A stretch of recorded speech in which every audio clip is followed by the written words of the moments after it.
Hi, I am Maria from the Notting Hill News. I'm sorry for the noises. I'm outside of Big Ben in London and I'm currently surrounded by aggressive groups who are protesting about Brexit. Today I'm going to meet Sophia Anderson, the chairman of the British Parliament. She will tell us more about Brexit and what it really means. Hi Maria, welcome inside. Hi Sophia, what a beautiful building. It is, right? Did you know that Big Ben is actually the name of the bell on the top of the clock tower, and the actual name of the tower is the Elizabeth Tower? Oh, that's interesting. Sophia, can you please explain for the curious listeners of Notting Hill News what Brexit really is? Okay, so more or less every day we see updates on the news about Brexit. We see Englishmen holding big objections against Brexit outside of this building, the British Parliament, as well as Theresa May, who preaches about why Brexit is the only choice for England. But what does Brexit actually entails? This is one of the most current deliberations we have today, but it's pretty complicated and hard to understand, since the politicians speak with terms that many of us don't use in our daily language. So calm down, Maria. In this interview, I will give you all a big favor. I will explain the whole Brexit thing in a simple, clear way. I will learn you more about it by explaining what Brexit really is and how it will affect us in England if it will go through. Oh, thank you, Sophia. But what does the word Brexit means? Let's clear this out.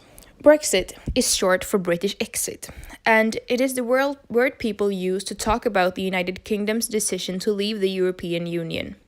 The EU is a political and economic union of 28 countries which trade with each other and allow citizens to move easily between the countries to live and work. The UK joined the EU, then known as EEC, European Economic Community, in 1973. A public vote called a referendum was held on Thursday, 23rd of June 2016, when voters were asked just one question: whether the UK should leave or remain in the European Union. The leave side won by nearly 52% to 48%, but the exit didn't happen straight away. It was due to take place on 29th of March 2019, but the departure date has been extended twice. And there's a plan for a 21-month transition period after that. Okay, that makes sense. But why does this process take so long? The process is taking such a long time because the problems England has to solve before they leave. It's a very big process since no country has ever left EU before. And the EU clearly says that Britain can't cherry pick, which means keeping some benefits without membership. England is now working on finding out if it's economically possible for the country to leave and so on. Okay, I understand. What would Brexit change for us, the inhabitants of England? And I'm also really worried for my sister in Sweden who wants to move to London. Is that possible for her? Take it easy, Maria. Nothing is decided yet. The agreement May negotiated has two parts. One is the binding withdrawal agreement. The other is a non-binding set of principles to guide future negotiations, which simplified could be called a soft or a hard Brexit. The two drafts have different consequences and England has still not decided which way to choose. Theresa May, the British Prime Minister, prefers a hard Brexit, but many British people don't agree. There's also a third alternative, if they will not agree on a conclusion, which is called a no deal, according to the BBC channel. A hard Brexit is another way to say a clean break from Europe.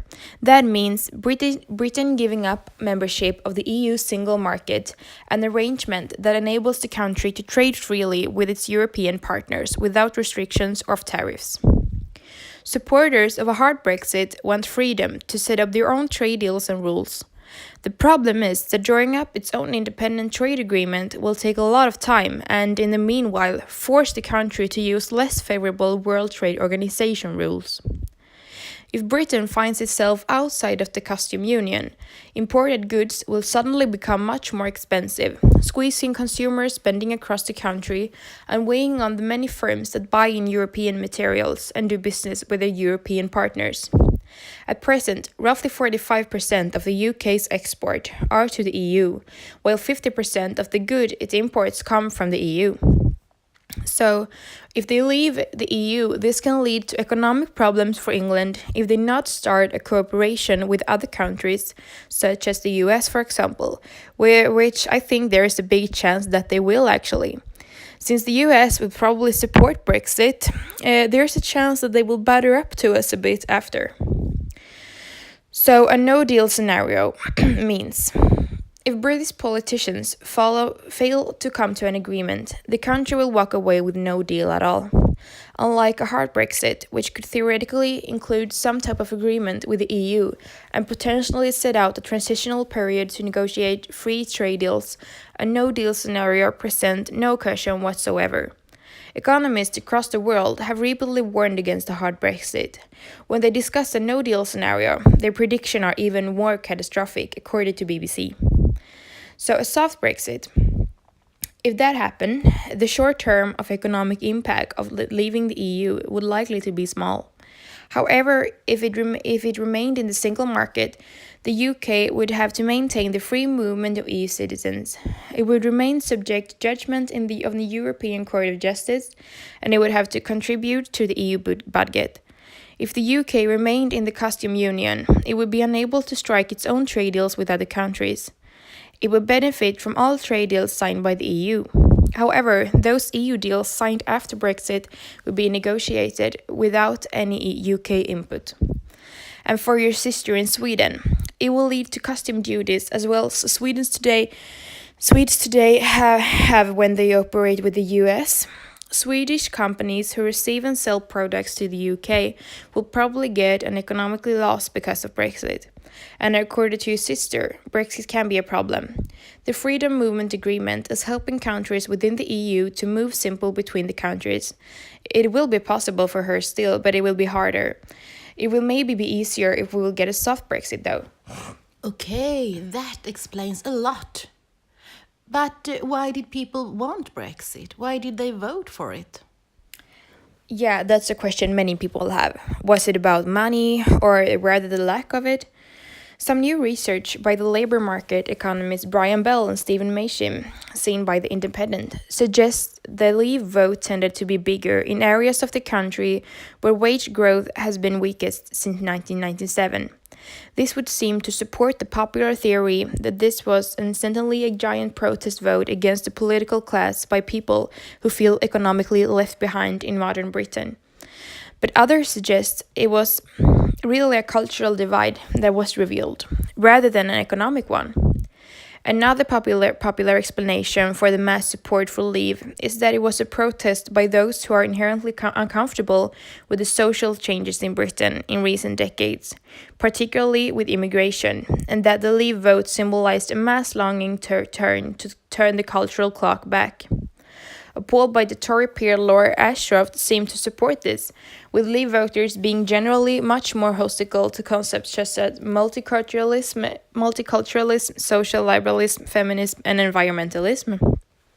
So a question worth mentioning according to me is, would Britain have had to go through this process if the government would have listened more to the people's wishes before the Brexit vote was held?